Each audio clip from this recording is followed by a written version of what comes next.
warahmatullahi wabarakatuh. Waalaikumsalam warahmatullahi wabarakatuh.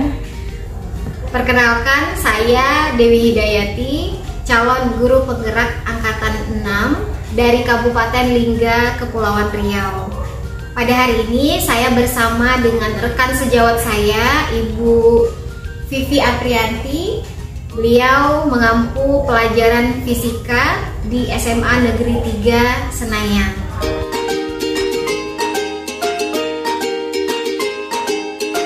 Vivi, apa kabarnya hari ini? Alhamdulillah luar biasa hari ini. Luar biasa ya, sehat ya, semangat ya Bu ya. Oke. Baik, terima kasih ya Bu, hari ini sudah meluangkan waktu karena kemarin saya meminta Ibu ya untuk menjadi rekan sejawat saya agar saya bisa berlatih melaksanakan supervisi di kelas. Tidak usah deg-degan, tidak usah takut. Karena kita sama-sama belajar. Kalau misalnya tentu kita membutuhkan orang lain untuk melihat apa yang perlu kita tingkatkan nantinya. Gitu ya, Ibu ya. Oke. Nah, pada kesempatan ini untuk yang sebelum kita masuk kelas, kita akan mengadakan pra-supervisi terlebih dahulu ya. Saya mau menjelaskan dulu ya Bu, tujuan dari kita melaksanakan supervisi ini. Jadi bukan untuk melihat kekurangan Ibu, tidak ya. Tapi justru kita melaksanakan supervisi ini untuk mengembangkan potensi Ibu dalam mengajar di kelas. Seperti itu ya Bu ya. Jadi, Ibu Vivi sendiri mengampu pelajaran fisika ya? Sudah lama ya Bu mengajar di sini? Kalau mengajar di sini dari tahun 2021, 4 Januari 2021. Oke, 4 Januari 2021 ya, berarti sudah 2 tahun ya? Alhamdulillah. Oke, tentu banyak suka dukanya ya Bu ya mengajar fisika ya. Ya seperti itu. Ya, karena seperti yang kita tahu ya, banyak tantangannya. Pelajaran fisika ini termasuk pelajaran yang pemahaman ya, butuh pemahaman yang gimana ya, betul-betul tingkat tinggi ya. Oke, baik, Bu Vivi, untuk kegiatan supervisi kita kali ini rencananya Ibu akan membawakan materi tentang apa Bu? Oke. Kebetulan ini sedang berjalan yang materinya untuk kelas 11. Untuk kelas 11 ini ada materi, kami baru selesai ulangan harian ya kemarin. Jadi masuk bab baru gelombang bunyi. Gelombang bunyi. Jadi sub materinya itu efek Doppler. Efek Doppler Ya, efek Doppler. Oke, efek Doppler. Boleh lihat RPP-nya Bu? Ya, maaf ya Bu, saya lihat sebentar. Oke. Nah, boleh dijelaskan Bu sedikit saja untuk tujuan dari materi pembelajaran ini apa? Oke, untuk tujuan ya, kalau dari kita melihatnya dari aspek kognitif, yang pertama pasti untuk memahamkan peserta didik itu tentang apa sih yang disebut dengan efek Doppler. Kemudian peserta didik harus mampu menyebutkan contoh-contohnya dalam kehidupan sehari-hari. Ya. Kemudian yang paling penting di sini, yang tidak kalah pentingnya sebenarnya, peserta didik bisa menghitung frekuensi yang didengarkan ketika dia mengalami atau dia mengamati peristiwa Doppler yang sendiri. Jadi ini aspeknya ke kognitif ya Bu ya? Kognitif. Oke. Berarti apakah di observasi ini Ibu ingin lebih difokuskan di observasi bagian kognitifnya saja atau bagaimana? Kalau untuk pembelajaran yang ideal gitu ya, kan pasti ada aspek kognitif, afektif, psikomotor gitu. Kalau untuk aspek afektifnya dalam proses pembelajaran itu pasti yang pertama sekali biasanya ya kalau saya yang ditekankan itu aspek yang pertama itu spiritual.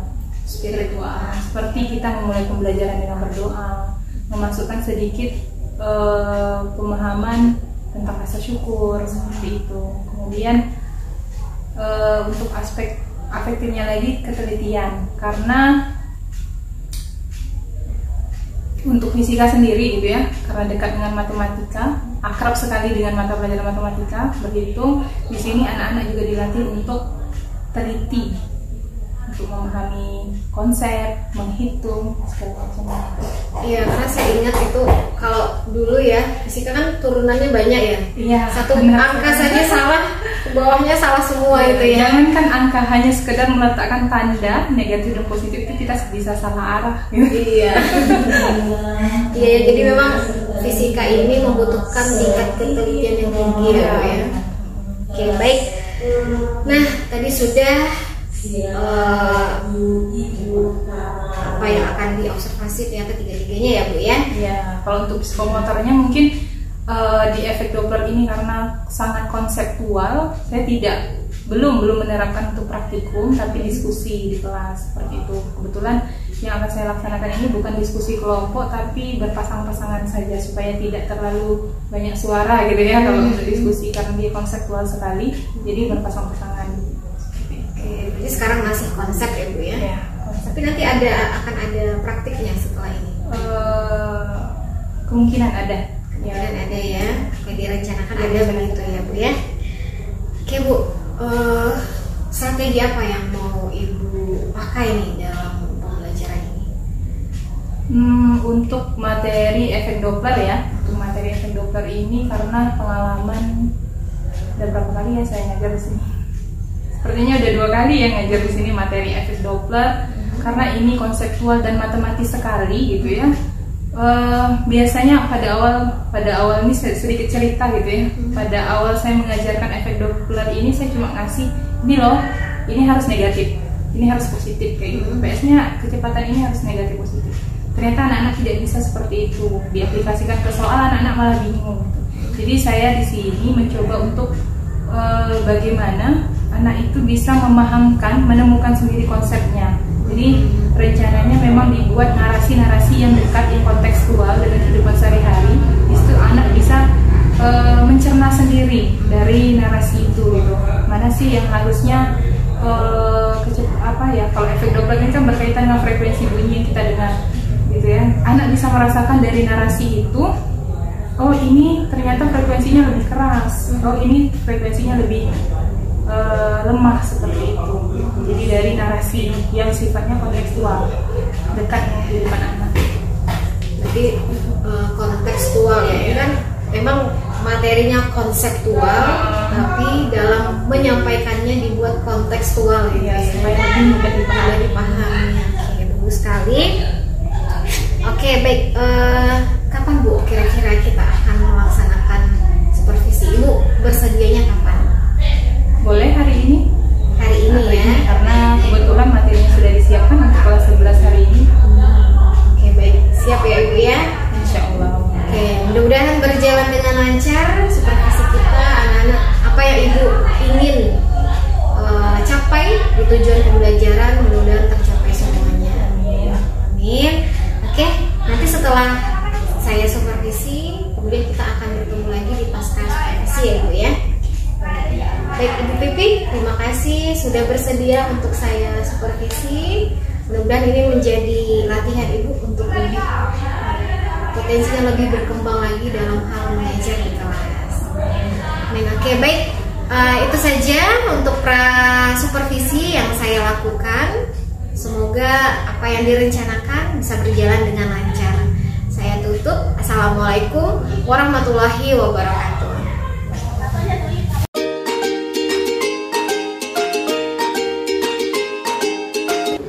Assalamualaikum warahmatullahi wabarakatuh. Waalaikumsalam warahmatullahi wabarakatuh. Apa kabar anak-anak semuanya?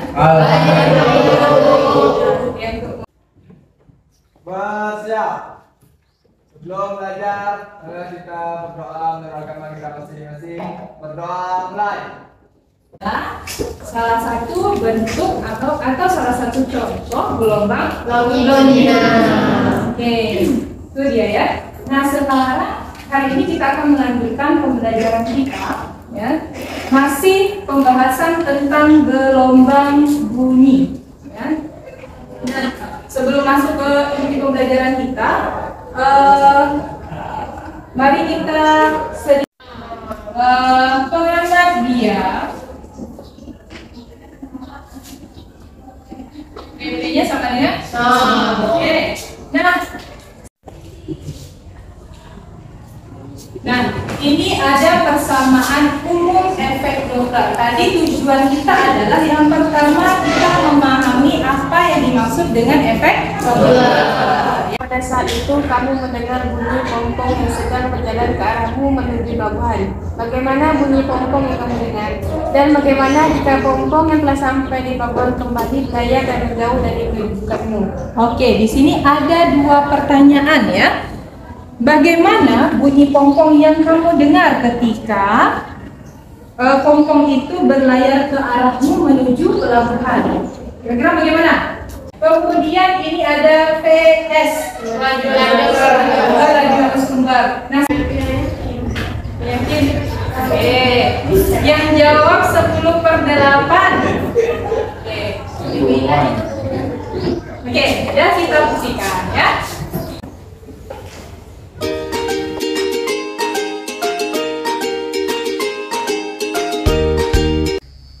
Assalamualaikum warahmatullahi wabarakatuh. Waalaikumsalam warahmatullahi wabarakatuh. Baiklah, kali ini saya akan mempraktikkan coaching pasca supervisi kepada Ibu Vivi yang menjadi rekan sejawat saya yang kemarin telah melakukan supervisi. Nah, Bu Vivi gimana kabarnya hari ini? Alhamdulillah sehat. Alhamdulillah ya. Dan alhamdulillah kemarin berjalan dengan lancar ya kegiatan supervisi kita. Nah, baiklah Bu Vivi, dari kegiatan yang kemarin kira-kira apa refleksi dari Ibu Vivi sendiri? Untuk kegiatan pembelajaran ya, alhamdulillah gitu. Untuk kegiatan pembelajaran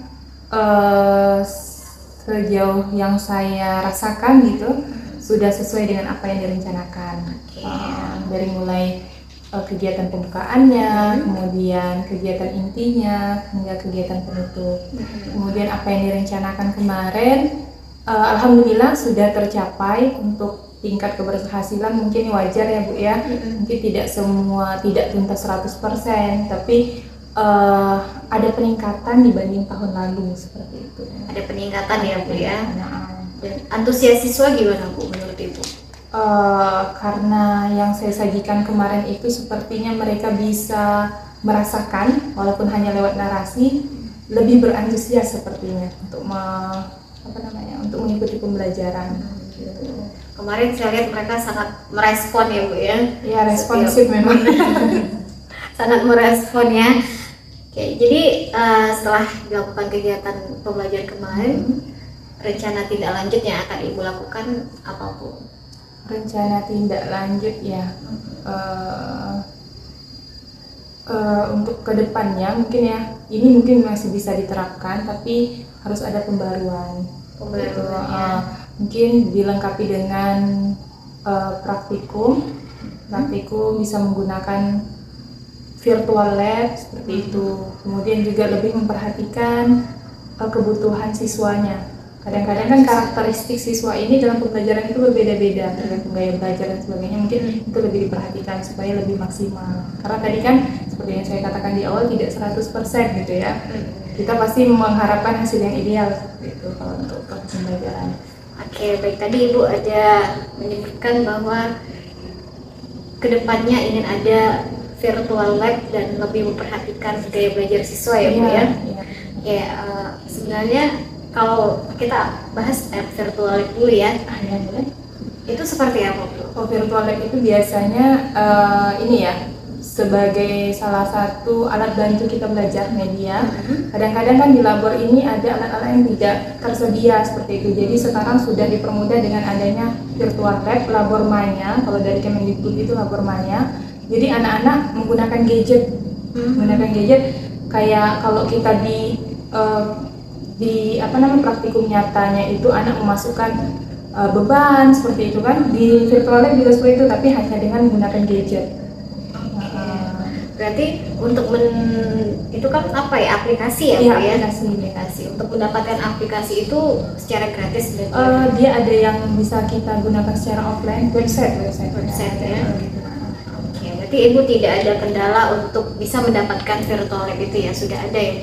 Sejauh ini sepertinya tidak ada kendala, hanya syaratnya karena ini kadang-kadang berbasis online, ada yang offline, ada yang online. Kebanyakan itu yang berbasis online, jadi kita sangat tergantung pada sinyal.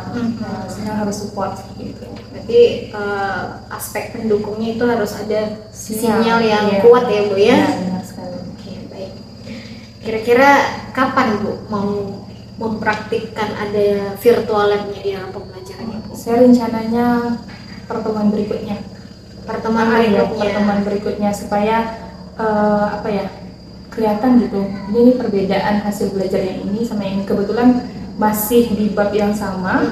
Ada beberapa materi yang bisa dipraktikumkan secara virtual.